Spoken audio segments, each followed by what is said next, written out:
Surya learning point में आपका स्वागत है। हमारा टॉपिक होने वाला है EMF injection of speed control, अर्थात रोटर में ईएमएफ को हम क्या करेंगे, इंजेक्ट करेंगे और उसके पश्चात हम इंडक्शन मोटर के स्पीड को परिवर्तित करेंगे। तो जो ये हमारा मेथड होता है rotor EMF injection method of speed control, यह केवल slip ring type induction motor पे लागू होता है। क्योंकि जो slip ring type induction motor होता है उसके रोटर से 3 कंडक्टर निकाल कर ले जाते हैं। ये किस टाइप का रोटर होता है, फेज वाउंड टाइप। तो फेज वाउंड में जो स्टार बना करके 3 कंडक्टर ले जाते हैं किस पे, स्लिप रिंग पे। उन्हीं तीनों कंडक्टर के सहायता से हम क्या करते हैं, रोटर में ईएमएफ इंजेक्ट करते हैं। ये स्क्वायरल केज या डबल स्क्वायरल केज का है या डीप बार टाइप इंडक्शन मोटर का है, उसमें प्रयोग नहीं हो सकता क्योंकि उसमें बाहर से ईएमएफ इंजेक्ट करने के लिए कोई रास्ता नहीं है, अर्थात कोई और मेथड ही नहीं है। कहीं से आप क्या कर सकते हैं, ईएमएफ को इंजेक्ट नहीं करा पाएंगे। ये किस में होगा, केवल और केवल slip ring type induction motor में। तो हमारा अगर देखा जाए तो करंट क्या होता है, करंट I इक्वल्स किसके होता है, ई टू एस अपान Z2S, या ये कह लें I2S क्या हो जाएगा, E2S अपान R अंडर रूट में कर लें R2 का स्क्वायर प्लस X2S का स्क्वायर, या इसे क्या लिख सकते हैं, I2S लिख सकते हैं, ये रहेगा जी जो नहीं S, E2S अपान R2 प्लस JX2S। अब इस पे हम क्या करेंगे, इसका हम फिगर बनाते हैं। तो यहाँ से ये क्या हो जाएगा, ये रहेगा हमारा R2 और ये क्या रहेगा हमारा X2, और इसमें करंट कौन सा फ्लो हो रहा है, I2S। ये हमारा है R2 और ये क्या है, X2S। और यहाँ पे हम वोल्टेज क्या लगा रहे हैं, E2S। तो ये तो हमारा नॉर्मल केस में होता है। अब हम क्या करेंगे, ये हमारा कौन सा रोटर है, slip ring type induction motor है। तो इसमें रोटर कौन सा लगेगा, फेज वाउंड।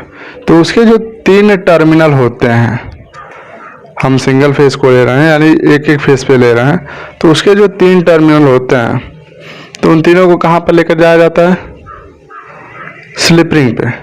तो अब हम क्या कर रहे हैं, इस पे अर्थात स्लिप रिंग में हम वोल्टेज या ये कहें ईएमएफ को इंजेक्ट कर रहे हैं।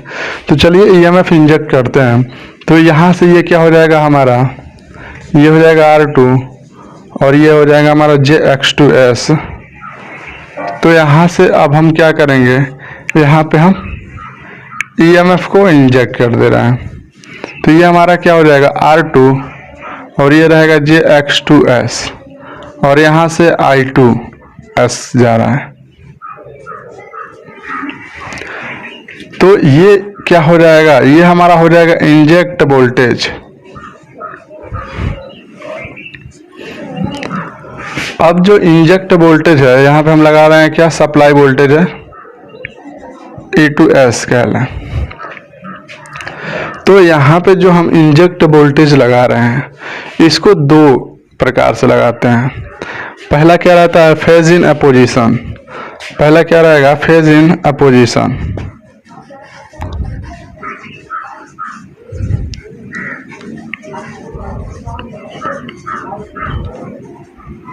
Phase in opposition.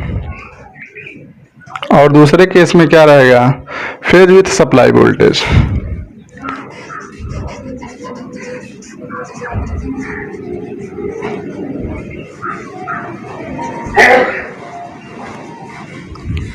Supply voltage. अब इसका हम क्या देख रहे हैं, पहले देखते हैं फेज इन अपोजिशन में क्या होता है। तो फेज इन अपोजिशन में जब हम कनेक्ट करते हैं तो इधर मान लीजिए क्या है, फेस है और इधर हमारा न्यूट्रल है। तो जो हमारा रोटर साइड होता है उसमें भी हम वोल्टेज जो इंजेक्ट करते हैं, इधर क्या रखते हैं, फेस और इधर न्यूट्रल।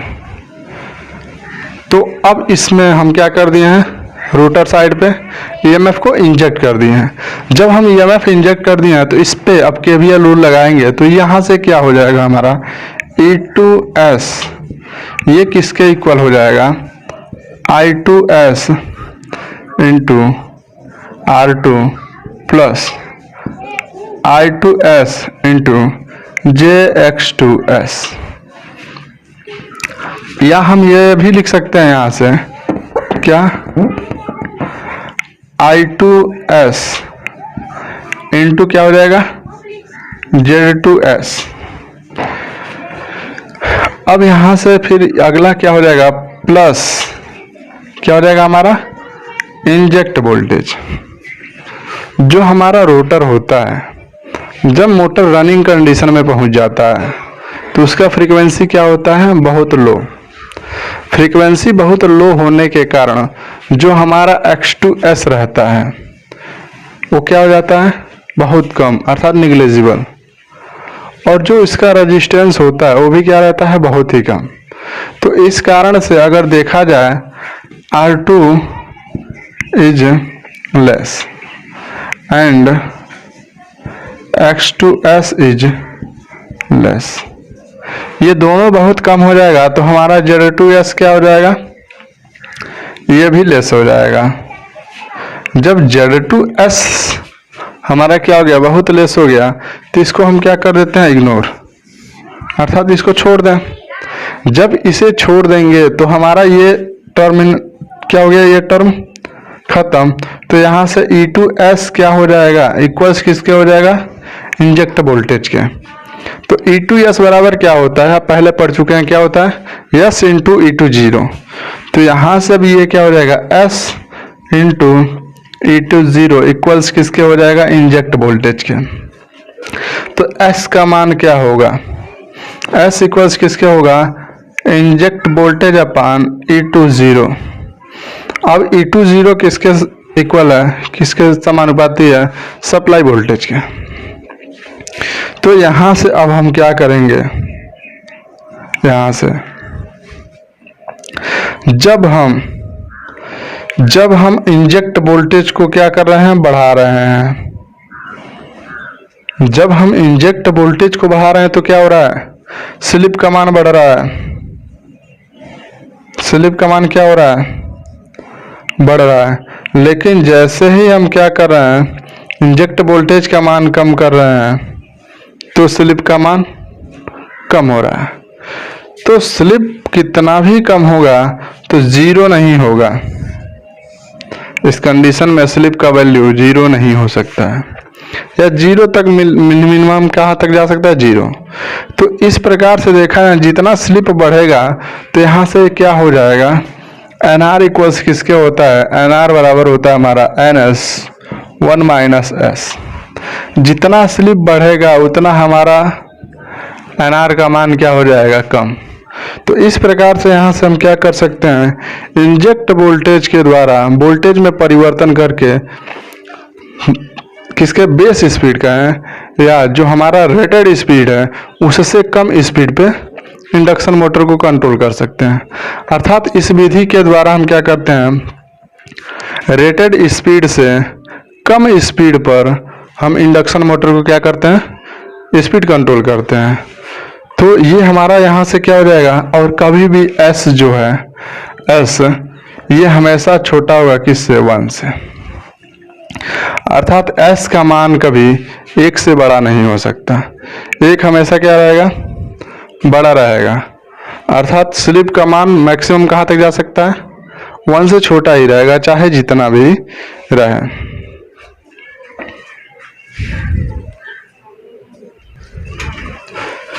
इस कंडीशन को हम क्या कहते हैं सब सिंक्रोनस स्पीड। अर्थात इस स्पीड पर जब इंडक्शन मोटर चलता है तो उसको क्या कहते हैं सब synchronous speed. In this condition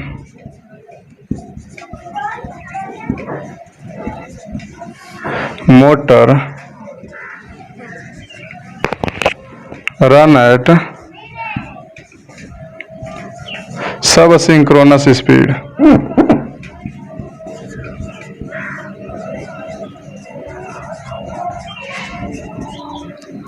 speed.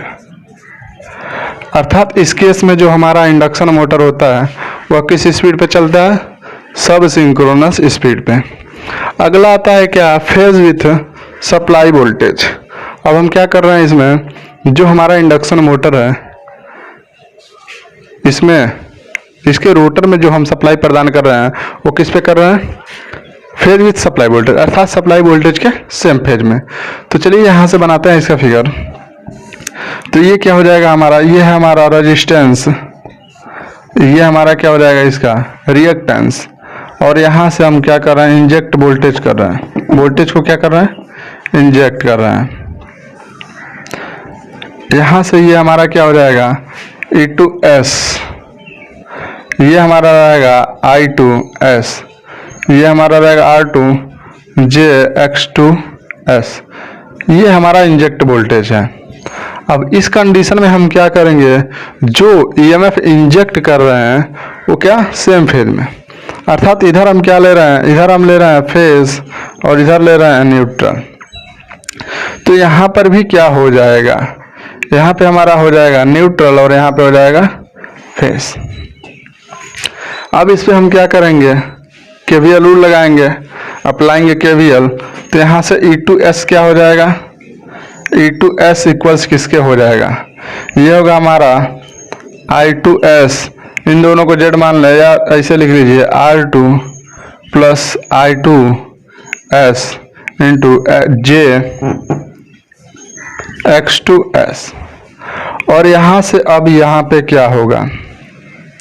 यहाँ पे ये जो हमारा इंजेक्ट वोल्टेज होगा यहाँ पे ये निगेटिव होगा।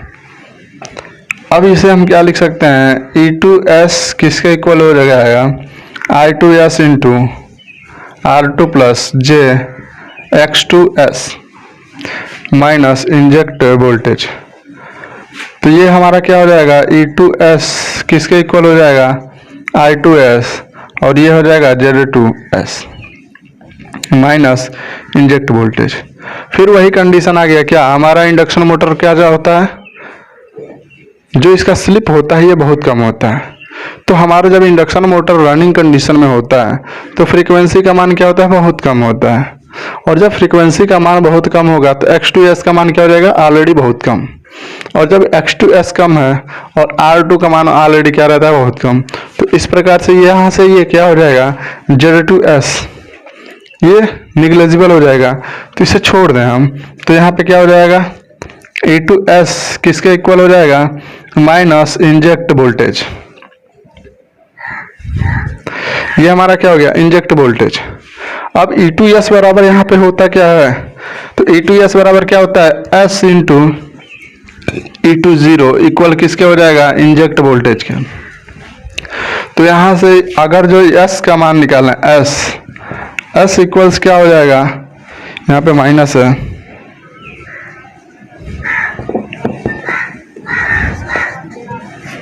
तो ये क्या हो जाएगा? माइनस इंजेक्ट वोल्टेज अपान E20। तो यहाँ पे जो हमारा स्लिप है यह क्या आ रहा है? नेगेटिव। और स्लिप हमारा नेगेटिव कब आता है? जब हमारा रोटर का स्पीड किसके स्पीड से? सिंक्रोनस स्पीड से अधिक हो जाए। उस कंडीशन में क्या होता है? हमारा स्लिप का मान नेगेटिव होता है। यही होता है S इक्वल्स किसके होता है? S NS माइनस NR अपान NS। अगर जो इसका स्पीड इसके स्पीड से अधिक हो जाए तो हमारा क्या हो जाएगा? जो स्लिप का मान है ये क्या हो जाएगा? निगेटिव। अगर NR का वैल्यू NS से अधिक होगा तो स्लिप का मान निगेटिव होगा। तो हम क्या कह सकते हैं कि जो इस कंडीशन में हमारा इंडक्शन मोटर होता है वो किस स्पीड पे चलता है? Super synchronous speed. अर्थात सिंक्रोनस स्पीड से अधिक स्पीड पे हमारा इंडक्शन मोटर चलता है। तो लिख सकते हैं क्या? In this condition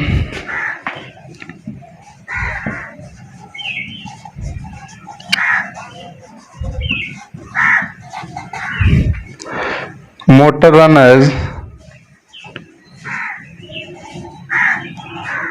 at super synchronous speed।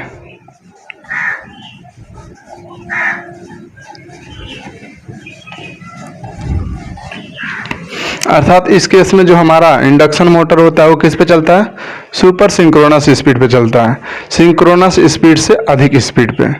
तो इसमें क्या होता है, ऑप्शन आता है निम्न में से किस प्रकार के इंडक्शन मोटर को या किस विधि के द्वारा इंडक्शन मोटर को सिंक्रोनस स्पीड से अधिक स्पीड पे चलाया जा सकता है। तो जो हमारा ईएमएफ इंजेक्शन मेथड है, इस विधि के द्वारा क्या कर सकते हैं हम, इंडक्शन मोटर को किससे अधिक, सिंक्रोनस स्पीड से अधिक कहें या सुपर सिंक्रोनस स्पीड पर कहें, चला सकते हैं। तो बट इस एक और क्वेश्चन आता है, इस कंडीशन में जो हमारा इंडक्शन मोटर होता है वो क्या होता है, डबली एक्साइटेड इंडक्शन मोटर की तरह बिहेव करता है। इस कंडीशन में जो हमारा इंडक्शन मोटर होता है वो कैसे बिहेव करता है, डबल एक्साइटेड इंडक्शन मोटर। क्यों, क्योंकि इसके रोटर में भी सप्लाई हम प्रदान कर रहे हैं और स्टेटर में। तो जब स्टेटर और रोटर दोनों में सप्लाई प्रदान करते हैं तो इस प्रकार के मशीन को क्या कहते हैं, डबल एक्साइटेड मशीन। तो रोटर ईएमएफ इंजेक्शन के कंडीशन में जो हमारा इंडक्शन मोटर होता है वो डबली एक्साइटेड इंडक्शन मोटर की तरह बिहेव करता है। तो ऑप्शन में ये आ सकता है कि क्या, किस मेथड को डबल एक्साइटेड मेथड कहते हैं या डबल एक्साइटेड मशीन कहते हैं। तो जो ईएमएफ इंडक्शन मेथड होता है, ईएमएफ इंजेक्शन मेथड, इसको क्या कह सकते हैं, डबल एक्साइटेड इंडक्शन मोटर। तो ये हमारा क्या हो गया, EMF injection method of speed control of induction motor. तो इस कंडीशन में हम क्या किया है, इंडक्शन मोटर को सुपर सिंक्रोनस स्पीड तथा सब सिंक्रोनस स्पीड पे चलाए हैं।